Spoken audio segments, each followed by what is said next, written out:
Assalamualaikum warahmatullahi wabarakatuh.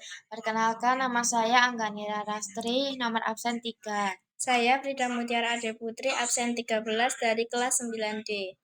Di sini kami akan mempresentasikan mengenai penjelasan tentang sistem komputer.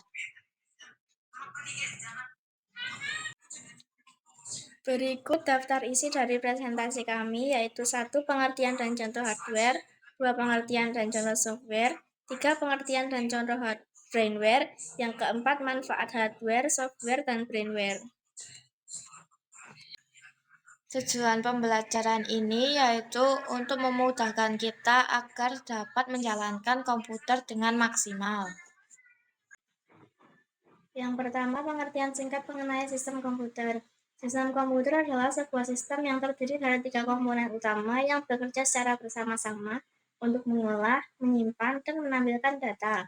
Komponen utama dalam sistem komputer adalah hardware atau perangkat keras, software atau perangkat lunak, dan brainware atau pengguna komputer. Yang kedua ada hardware. Hardware adalah komponen fisik dari komputer yang dapat disentuh dan dilihat secara langsung. Contoh hardware adalah 1. Input device atau perangkat masukan, yaitu keyboard, mouse, dan scanner. Yang kedua ada processing unit atau unit pemrosesan, yaitu CPU, Central Processing Unit, dan RAM, Random Access Memory. Yang ketiga ada storage device, perangkat penyimpanan, yaitu the hard disk, SSD, dan flash drive. Yang keempat ada output device atau perangkat keluaran, yaitu ada monitor, printer, dan speaker.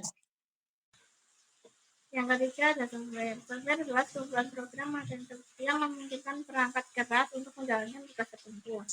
Contoh software sistem, yaitu sistem operasi dari DBT.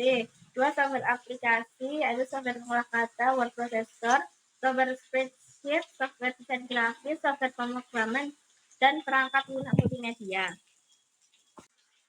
Yang keempat ada brainware. Brainware adalah manusia yang mengoperasikan dan mengendalikan komputer. Tanpa brainware, hardware dan software tidak akan bisa digunakan secara optimal.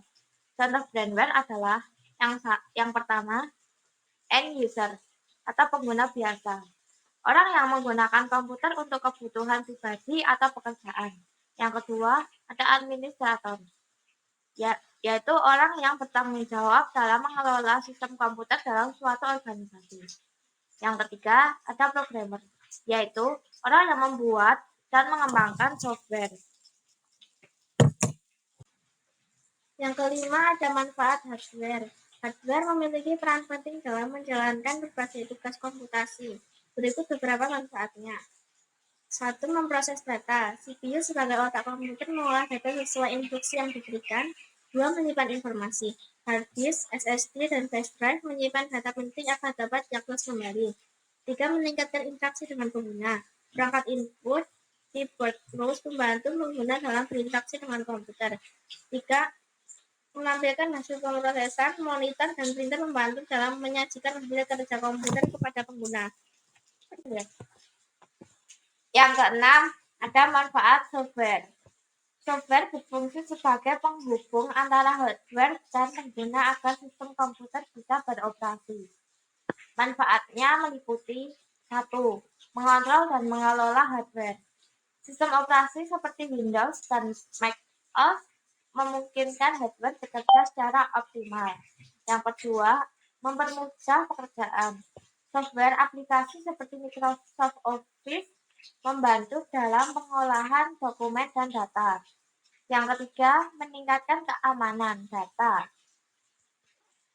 Antivirus dan software keamanan melindungi komputer dari virus dan malware. Yang keempat, ada menyediakan sarana hiburan.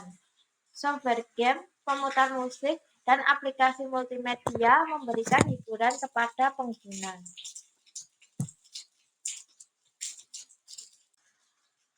Yang ketujuh ada manfaat brainware. Brainware adalah faktor utama yang mengoperasikan dan mengelola hardware serta software agar berfungsi dengan baik. Manfaatnya antara lain, 1. Mengoptimalkan penggunaan komputer. Tanpa brainware, komputer tidak akan berfungsi meskipun memiliki hardware dan software canggih.